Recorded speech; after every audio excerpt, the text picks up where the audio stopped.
Missiles are incoming on American military installations in the Middle East.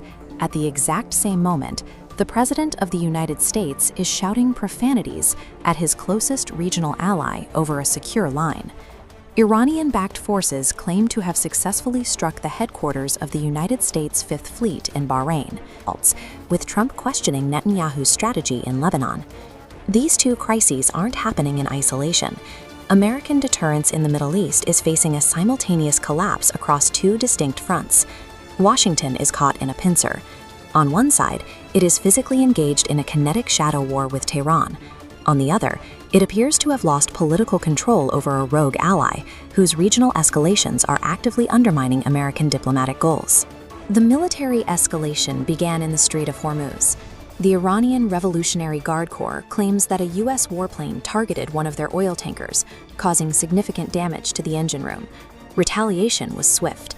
The IRGC struck an American-linked vessel, followed by a U.S. counterstrike against infrastructure on Qeshm Island. The IRGC then targeted the Fifth Fleet Command Center in Bahrain and bases in Kuwait using missiles and drones. Specifically, reports suggest that American Patriot missile defense systems failed to intercept the incoming fire. Instead of hitting the targets, the interceptors reportedly went off course and struck a site in Kuwait. U.S. Central Command maintains a different narrative. They deny any major damage to the Fifth Fleet headquarters and claim to have intercepted the majority of the Iranian drones and missiles. However, the military's history of underreporting damage during previous clashes leaves the true scale of the strike uncertain. This fog of war forces Washington to operate in a state of high alert, unsure of exactly how much damage their regional bases can sustain. This military chaos directly interferes with Washington's broader goals. The administration is seeking a diplomatic deal with Iran to de-escalate and eventually exit the regional conflict. Israel's bombing campaign in Lebanon has become the primary obstacle.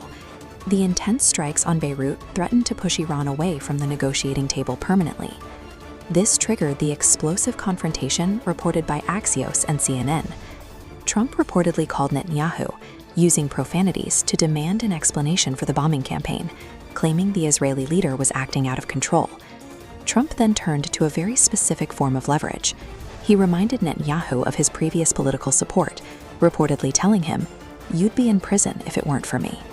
The threat references Netanyahu's ongoing domestic corruption trials. By highlighting his role in keeping the prime minister politically viable, Trump is attempting to use Netanyahu's legal vulnerability to force a halt to the Beirut strikes. The U.S.-Israel relationship has shifted from institutional alignment to personal extortion. An American president is now using a proxy's criminal liability as a tool to prevent a regional war. Netanyahu's reaction was split. During the call, he signaled compliance to de-escalate.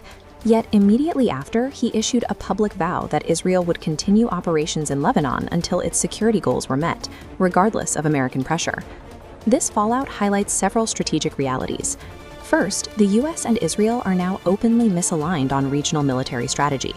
Second, Trump's primary loyalty is to his own diplomatic legacy. He is willing to suppress Israeli tactical objectives if they interfere with his chances of securing a deal with Tehran. Third, personalized geopolitics. The alliance is being managed through transactional threats regarding criminal immunity, rather than institutional agreement. Fourth, Israel faces a growing risk of isolation. Continued defiance of its primary benefactor makes it increasingly difficult for Washington to provide international diplomatic cover. These factors lead back to the Gulf. As long as Israel continues its offensive, armed Iranian forces have signaled they will continue to strike American military assets.